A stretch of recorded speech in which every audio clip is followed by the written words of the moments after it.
Yo, another day, another problem. Today we will have rectilinear motion under physics.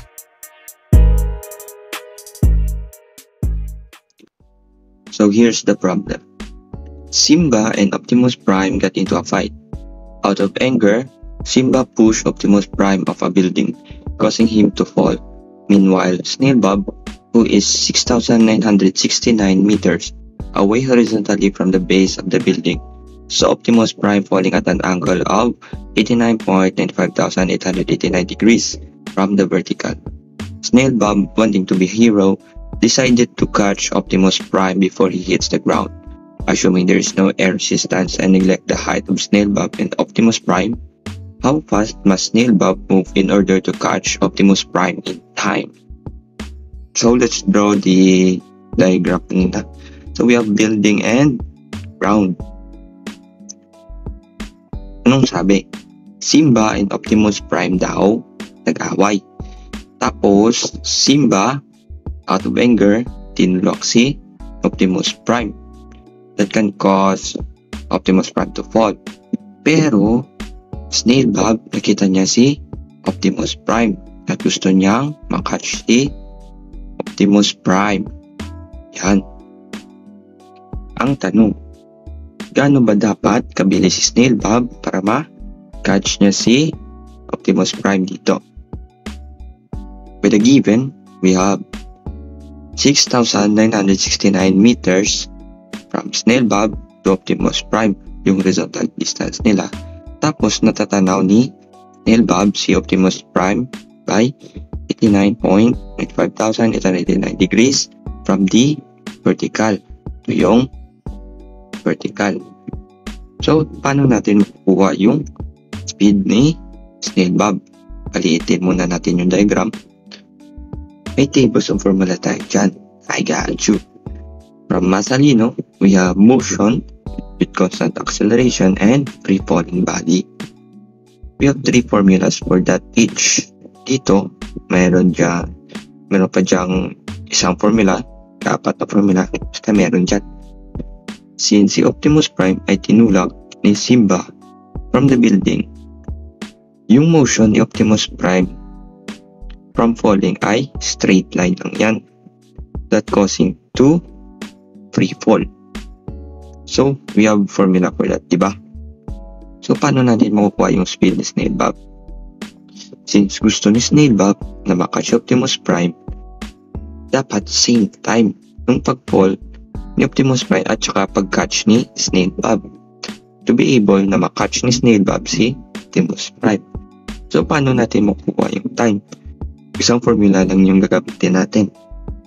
Yung second formula ng free falling body, which is h equals to 1/2 gt squared. Since dalawa yung unknown natin kasi di natin alam yung height. Yung height yan ay yung height ng building. Kasi yan yung height initially ni Optimus Prime. Kasi nasa top yan. Tapos yung time ni Optimus Prime. Pero makukuha natin yung height ng building. Sa anong pamaraan? Trigonometry. So we have tangent theta equals to distance of Snail Bob over the height of building. Kasi parang ganito lang yan. We have theta here. Then this is the distance of Snail Bob. And this is the height of building. So, since tangent is opposite or adjacent, since the opposite side is the distance of Snail Bob, then the height is the adjacent. By cross multiplying, we will have height of the building is equals to distance of Snail Bob over tangent theta. Supplying the values, we have 6,969 meters over tangent 89.95889 degrees equals to 5 meters. So it means 5 meters yung height ni Optimus Prime from the ground. Para makuha yung time Optimus Prime, times na natin dito yung 2, tapos baba yung gravity, then square root. So we have time of Optimus Prime before hitting the ground is equals to square root of 2 times height of building over the gravity. To apply the values, we have square root of 2.5 meters over 9.81 meter per second squared. Cancel out yung meter. We have 1.0096 seconds. By this, makukuha na natin yung required speed ni snail bob. Pero paano? Kunin lang natin yung mga equations and let's leave the values na kuha natin. So, paano ba? Since we have a formula of speed which is equals to distance over time, distance of snail bob over the time of snail bob. Since equal yung time snail bob, the time of Optimus Prime, we can substitute it. So, we have equals to distance of snail bob over the time of Optimus Prime to fall before he hit the ground.